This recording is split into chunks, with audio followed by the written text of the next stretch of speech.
Hello friends, स्वागत है आपका मेरे यूट्यूब चैनल में। मेरा नाम हर्षित है और आज के इस वीडियो में हम बात करेंगे कॉन्स्टेलेक इंजीनियर्स लिमिटेड के आईपीओ रिव्यू की, जिसमें आप 19 से 24 जनवरी के बीच में अप्लाई कर सकते हैं। तो वीडियो स्टार्ट करने से पहले इस वीडियो को लाइक कर दें और मेरे यूट्यूब चैनल को सब्सक्राइब कर दें, ताकि आगे भी नए आईपीओज से रिलेटेड इन्फॉर्मेशन आपको मिलती रहे। तो इस वीडियो में हम बात करेंगे सबसे पहले कंपनी ओवरव्यू की, उसके बाद हम बात करेंगे की आईपीओ डिटेल्स की, नेक्स्ट हम बात करेंगे कंपनी फाइनेंशियल्स की, उसके बाद हम डिस्कस करेंगे कंपनी के की परफॉर्मेंस इंडिकेटर्स, उसके बाद हम बात करेंगे grey market premium and expected profits की, और फाइनली हम बात करेंगे कंक्लूजन की कि क्या आपको इस आईपीओ में अप्लाई करना चाहिए या नहीं। तो सबसे पहले हम बात कर लेते हैं कंपनी ओवरव्यू की। तो कॉन्स्टेलेक इंजीनियर्स लिमिटेड दिसंबर 1995 में फाउंड हुई थी और ये कंपनी एक्टिव है in the fields of engineering, procurement and construction. ये जो कंपनी है, it offers a wide range of services including engineering and drawings, procurement, operations and maintenance, project management and construction and commissioning. जो company के areas of expertise हैं वो include करते हैं electrical installation, solar power plant installation, instrumentation and automation. Company ने 200 से ज़्यादा projects complete किए हैं, जो कि अलग अलग साइज और कॉम्प्लेक्सिटी के थे।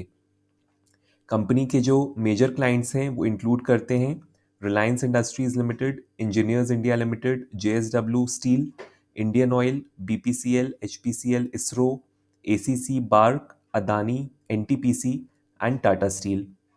इसके अलावा कंपनी के 800 से ज़्यादा एम्प्लॉयज़ हैं इन इंडिया एंड अफ्रीका। अब हम की आईपीओ डिटेल्स की बात कर लेते हैं। तो जो आईपीओ डेट है वो 19 जनवरी टू 24 जनवरी है। जो प्राइस बैंड है वो ₹66 टू ₹70 पर शेयर का है। लॉट साइज जो है वो 2000 शेयर्स का है, इसलिए जो एक लॉट को खरीदने के लिए फंड्स रिक्वायर्ड हैं वो है ₹1,40,000। जो इशू साइज है वो ₹28.7 करोड़ का है। इशू टाइप ये एक फ्रेश इशू है, यानी कि कंपनी नए शेयर्स इशू करेगी वर्थ 28.7 करोड़। अलॉटमेंट डेट जो है वो 25 जनवरी है। रिफंड डेट 29 जनवरी है। Credit of shares to demat account, in case आपको अलॉटमेंट मिलता है तो 29 जनवरी को शेयर्स आपके डीमैट अकाउंट में क्रेडिट कर दिए जाएंगे। लिस्टिंग डेट जो है वो 30 जनवरी है और फाइनली जो लिस्टिंग होगी वो एनएसई के एसएमई यानी कि small and medium enterprise segment में होगी। अब हम बात कर लेते हैं कंपनी की फाइनेंशियल इन्फॉर्मेशन की। तो यहाँ पे हमने 3 साल का डेटा लिया हुआ है, FY 2021, FY 2022 एंड FY 2023, और ये जो डेटा है ये लैक्स में है। तो सबसे पहले हम बात करते हैं कंपनी के एसेट्स की। तो जैसा कि आप देख सकते हैं कि कंपनी के एसेट्स जो हैं वो कंटिन्यूसली इंक्रीज हुए हैं, जो कि एक पॉजिटिव साइन है इन्वेस्टर्स के लिए। अब हम बात करते हैं कंपनी के रेवेन्यूज़ की। तो कंपनी के रेवेन्यूज़ भी इंक्रीज हुए हैं और FY 23 में तो काफ़ी अच्छा इंक्रीज देखने को मिला है रेवेन्यूज़ में, जो कि अगेन एक पॉजिटिव साइन है इन्वेस्टर्स के लिए। अब हम बात करते हैं कंपनी के प्रॉफिट आफ्टर टैक्स की। तो प्रॉफिट आफ्टर टैक्स भी कंटिन्यूसली इंक्रीज हुआ है, जो कि अगेन एक अच्छा साइन है इन्वेस्टर्स के लिए। नेक्स्ट हम बात करते हैं नेटवर्थ की। तो नेटवर्थ भी कंपनी की कंटिन्यूसली इंक्रीज हुई है। इसके बाद हम बात करते हैं कंपनी के रिजर्व्स एंड सरप्लस की। तो रिजर्व्स एंड सरप्लस भी अगर हम देखें तो कंटिन्यूसली इंक्रीज हुए हैं, which shows a positive trend in the financial health of the company. Finally हम बात करते हैं टोटल बोरोइंग्स की। तो कंपनी की जो टोटल बोरोइंग्स है वो इंक्रीज हुई है। ये एक नेगेटिव साइन है इन्वेस्टर्स के लिए, क्योंकि अगर टोटल बोरोइंग्स इंक्रीज हो रही है इसका मतलब है कि कंपनी पे जो डेट है, जो लोन्स हैं वो इंक्रीज हो रहे हैं, and this is not a good sign for investors. अब हम बात कर लेते हैं कंपनी के की परफॉर्मेंस इंडिकेटर्स की। तो सबसे पहले हम बात करते हैं रिटर्न ऑन इक्विटी की। तो जो कंपनी की रिटर्न ऑन इक्विटी है वो है लगभग 13.39%। इसके बाद जो कंपनी का आर है, यानी कि जो कंपनी का रिटर्न ऑन कैपिटल एम्प्लॉयड है, वो 16.8% है। नेक्स्ट कंपनी का डेट टू इक्विटी रेशियो है 0.57, एंड फाइनली जो कंपनी का RONW यानी कि रिटर्न ऑन नेटवर्थ 12.56% है। तो जैसा कि हमने पहले के वीडियोस में भी डिस्कस किया है कि अगर ROE, ROCE एंड RONW 15% से ज़्यादा होती है तो वो जनरली अच्छा कंसिडर किया जाता है।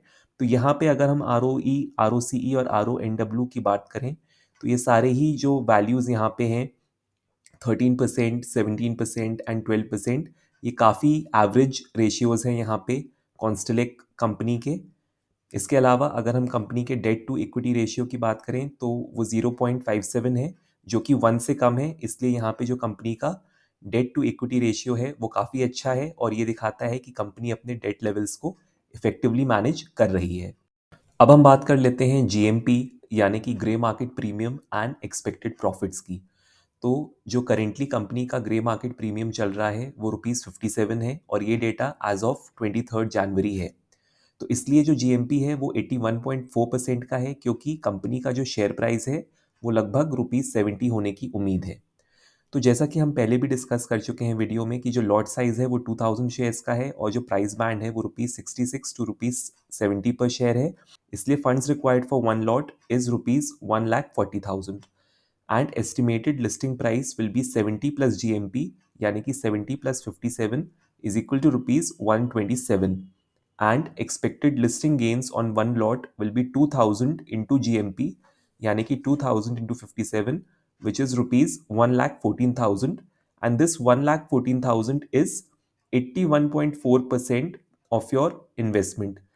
इसलिए आपको लगभग 81.4% का प्रॉफिट होने की उम्मीद है अगर आप इस आईपीओ में अप्लाई करते हैं तो फाइनली हम ये बात कर लेते हैं कि क्या आपको इस आईपीओ में अप्लाई करना चाहिए या नहीं। तो यहाँ पे रिकमेंडेशन ये है कि जो हाई रिस्क टेकिंग इन्वेस्टर्स हैं वो इस आईपीओ में लिस्टिंग गेन्स के लिए अप्लाई कर सकते हैं और बेटर ये होगा कि आप आईपीओ के लास्ट डे में अप्लाई करें after checking the subscription status and GMP.